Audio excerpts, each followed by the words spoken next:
पायधुनी परिसरामध्ये जेवणामध्ये रात्री चिकन बिर्याणी खाल्यानंतर कलिंगड खाल्ल्यामुळे एकाच कुटुंबातील 4 सदस्यांनी जीव गमावला। या घटनेनंतर आता परिसरामध्ये खरं तर भीतीचं वातावरण पसरलंय। या घटनेनंतर नळ बाजार, फ्रूट मार्केट आणि आजूबाजूच्या परिसरामध्ये नागरिकांमध्ये भीतीचं वातावरण पसरलंय। परिसरामध्ये कोणीही फळ विक्रेत्यांकडून कलिंगड घ्यायला तयार नाहीये।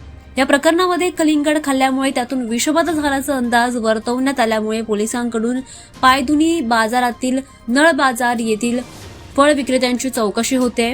दरम्यान ही घटना इतकी गंभीर होती की या घटनेनंतर बाजारामध्ये कलिंगडची विक्रीच फळ विक्रेत्यांना बंद केली गेली। सध्या पोलिसांकडून या घटनेचा तपास सुरू आहे, पण अद्याप पोलिसांना कोणतीही संशयास्पद बाब अजूनही आढळलेली नाही। मात्र पोलीस तरी सुद्धा याचा तपास घेत आहेत।